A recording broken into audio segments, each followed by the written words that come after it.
Hello friends, I hope you all are doing absolutely well. My name is Aniket Kadam and welcome to my YouTube channel, and thank you so much for the response that you have given me for the last two videos of revision of chapter number 1 and chapter number 2. So let's start with the chapter number 3, that is preparation of an audit. So in this chapter we are going to revise audit engagement, audit plan, audit procedure, audit program, audit documentation, audit sampling and audit risk. So let's start with the audit engagement.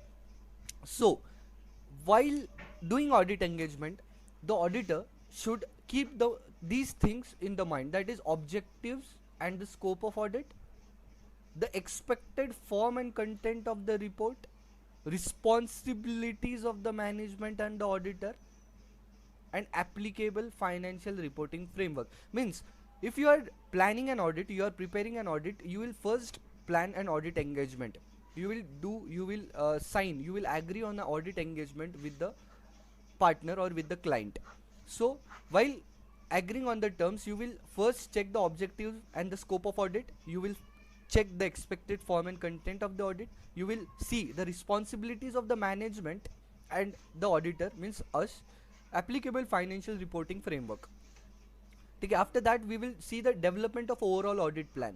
So what you should see while developing an overall audit plan. So you should see first statutory requirements. What are the statutory and legal requirements during the audit? Second, you will see the nature and timing of reports. Third, you will see the terms of engagement and the statutory responsibilities.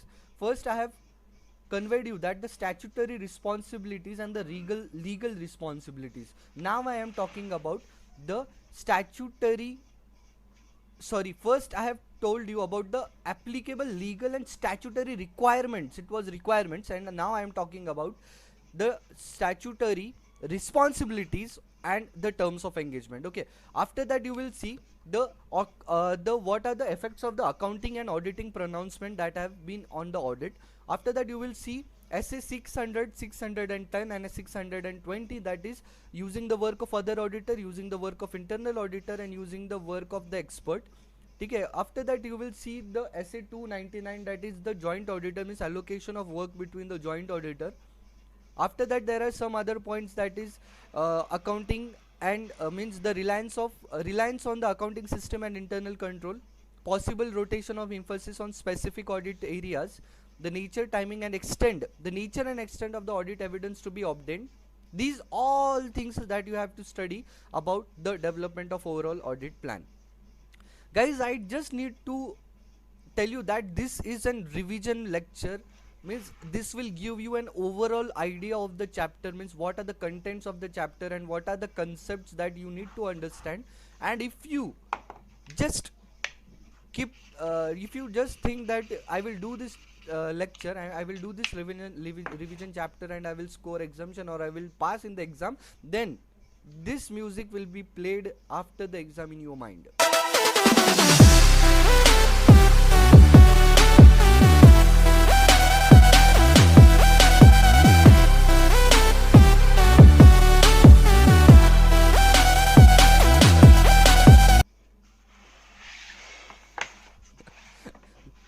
So don't do like that, study hard, and after that you can see this video and you can revise the chapter. So let's continue. We will study about the audit strategy. What do you mean by audit strategy? Audit strategy means it is a procedure for developing an audit plan, means audit strategy helps an auditor to develop an audit plan. So while developing an audit strategy, what the auditor should keep in mind? So सबसे पहले he should identify the scope of engagement, then ascertain the reporting objectives of the engagement. After that, consider the significant factors in directing the engagement team's efforts. After that, consider the results of preliminary engagement activities and ascertain the nature, timing and extent of resources required for the engagement. means सबसे पहले उसको देखना है कि scope of engagement, what is the scope of engagement. After that, the reporting objectives of this engagement.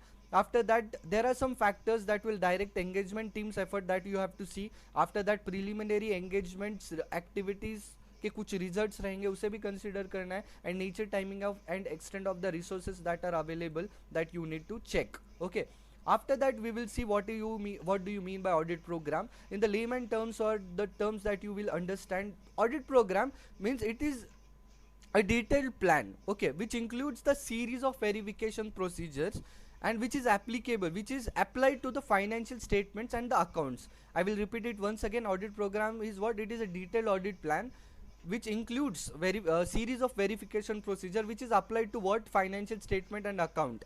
But why we are doing such verification, series of verification on the financial statement and account? So that the auditor will obtain sufficient and appropriate audit evidence which will be the basis for his informed opinion on the financial statement.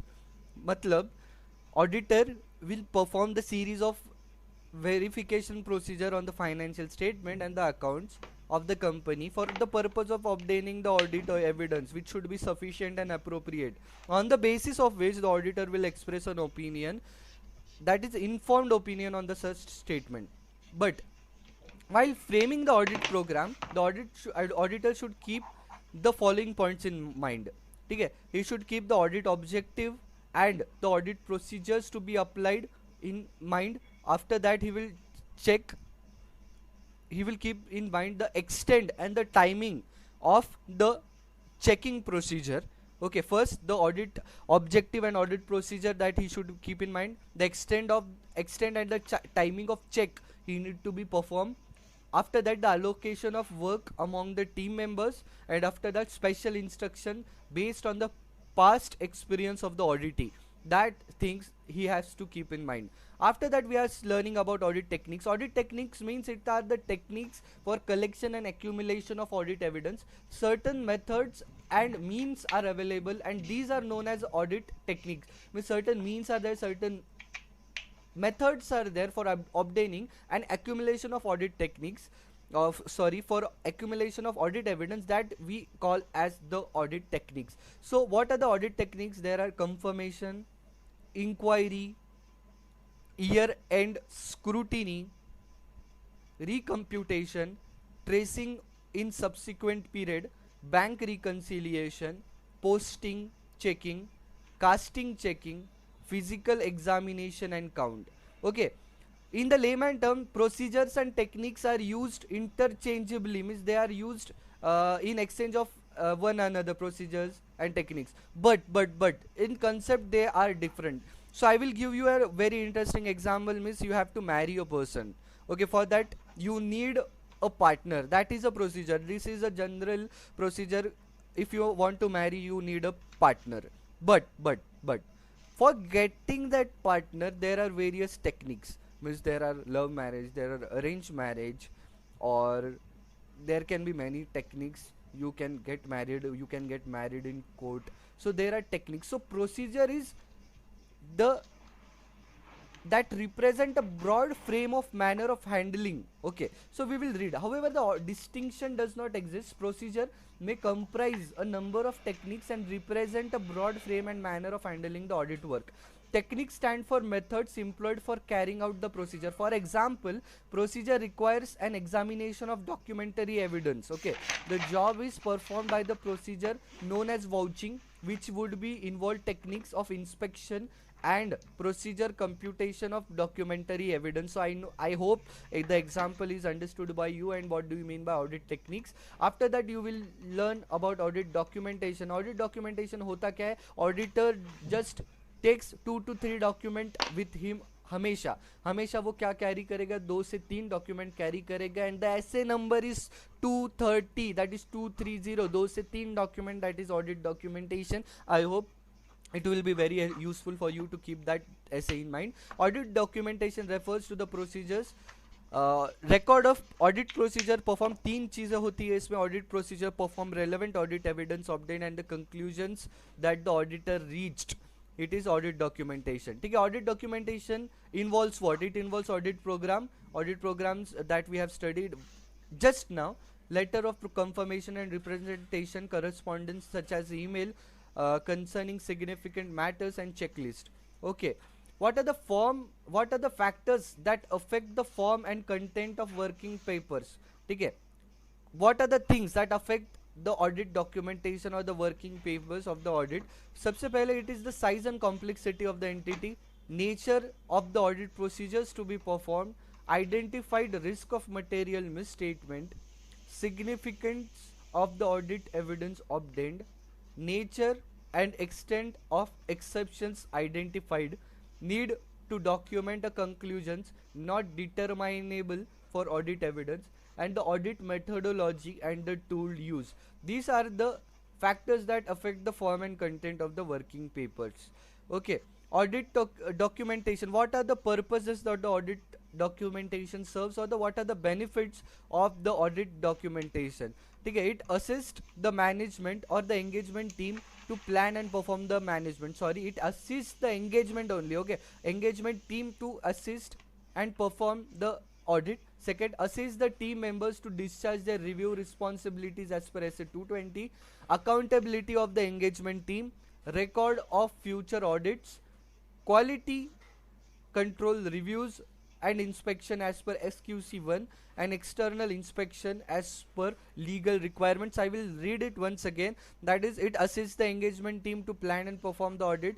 It helps the members to discharge their review responsibilities as per SA 220. It helps the auditor for the accountability and the engagement teams work. It helps in record of future.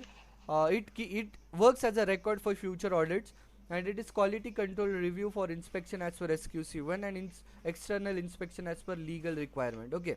So now friends, we are going to learn about audit sampling. What is audit sampling? Audit sampling, in simple terms, we are applying the audit procedure to less than 100% of the items in the population. Means there are 100 items that we have to audit. So we are applying procedures to less than 100% of the items that are available. But each item of the audit population has an equal chance of getting selected for applying these audit procedures. Just keep that in mind. Okay. So in the layman terms, there are less than there are 100 items. If we are applying audit procedure to only 90 items, so it is an audit sampling. But each item in this 100 items will get an equal chance of getting selected to be applied audit procedures.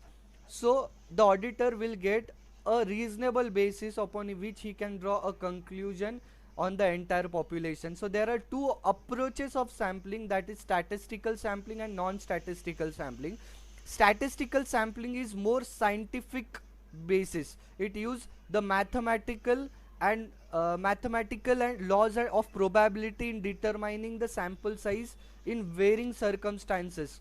So it is more scientific in nature, and it also involves the auditor's judgment. Okay, non-statistical sampling means it involves wholly auditor's opinion which items to be selected and which items to not be selected. So it is non-statistical sampling. So let's move forward. We will see the sample selection methods. We have seen the approaches of sampling. So for the samples to be selected, we need some methods. So there are 4 types of method, that is random sampling, systematic sampling, monetary unit sampling, and haphazard sampling. Random sampling means we are randomly selecting items from the stratum or from the population without any thinking. Means it's on the auditor's judgment. He can select any sample randomly, upon which the sample selection methods can be applied. After that, it is systematic sampling. Systematic sampling means the auditor is using a fixed interval after which the audit items can be selected, such that at the 5th item is selected, after 15th item is selected, after that 25th item is selected. It is a systematic sampling. After that, it is monetary unit sampling. Monetary unit sampling is upon the value weighted selection, in which the sample size selection and evaluation results in the conclusions in the monetary amount. It is based on the monetary amount itself, upon the value of the amount. After that, it is haphazard sampling, means it involves following a structured technique upon the opinion and upon the discard of the auditor's judgment. Okay, advantages of statistical sampling. It does not increase with the increasing population. It is more defensible. It The method provides a mean of estimation the minimum sample size associated with a specific risk and precision. It is more precise and less risk is ascertained or calculated in it or associated with it. It provides a mean for deriving a calculated risk and corresponding precision, that is sampling error. It may provide a better description for a larger mass of data than a complete examination of all the data. Okay. After that, we are going to learn about what do you mean by audit risk. Audit risk means an auditor is expressing an inappropriate audit opinion when the financial statement are materially misstated. Let me repeat the sentence. Audit risk means the risk that the auditor gives an inappropriate audit opinion when the financial statement are materially misstated. SA 315 states this type of audit risk that establish requirements and provides the guidelines for identifying and assessing the risk of material misstatement at the financial statement and assertion level. So what do you mean by as audit risk? Audit risk is a function of two things, that is risk of material misstatement and detection risk. But if we see the risk of material misstatement, risk of material misstatement consists of two things, that is inherent risk and control risk. We will study all these terms. I will explain you this concept. Just keep it in mind that audit risk is the function of two things: risk of material misstatement, that is RRM, and second is detection risk. But risk of material misstatement includes detection, inherent risk, and control risk.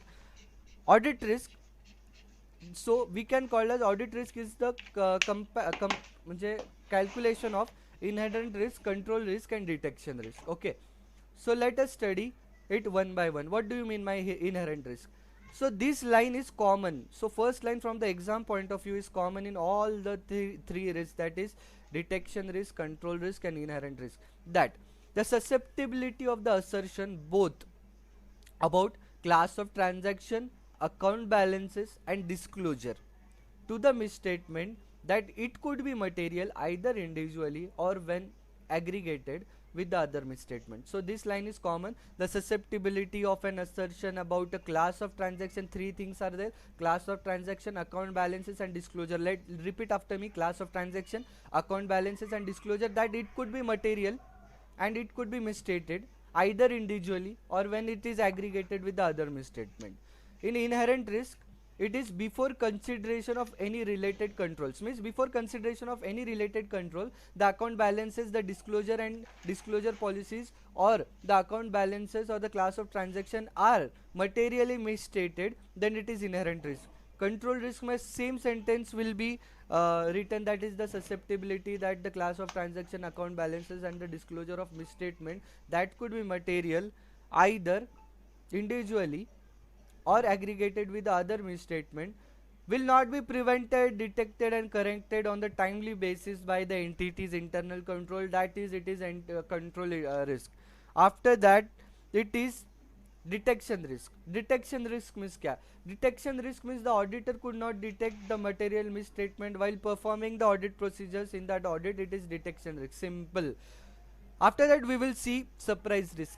Surprise check. Surprise check matlab kya? Surprise check means there must be an element of surprise check in an audit. Means when I am going to a company, surprisingly I am not telling their accountants that I am coming, so that there may be an element of surprise which can significantly increase the audit effectiveness. Wherever practical, an element of surprise should be incorporated in an audit procedures. The element of surprise in an audit may be both in regard of the time of audit and selection of the date when the auditor will visit the client's office for the audit and selection of the areas of audit. Okay. Areas where the surprise checks can be significantly improve the effectiveness of an audit. Which are the areas which can improve the audit effectiveness to an appropriately more level? Surprise check constitute an important part of the normal audit procedure. An element of surprise both with the regard of the to the time of the checking and the selection of the item significantly improve the effectiveness of the audit. Normally, areas over which the surprise checks can be employed are verification of cash and investment inventory, internal control and internal checks, books of prime entries and statutory register, etc. These are the areas where the surprise checks can be applied. So thank you so much guys for watching the video. अगर ये video आपको पसंद आया होगा and if it is beneficial for you, please like, share with your friends and comment down below how you felt, or it was it beneficial to you or not. Thank you so much. Keep loving and keep smiling.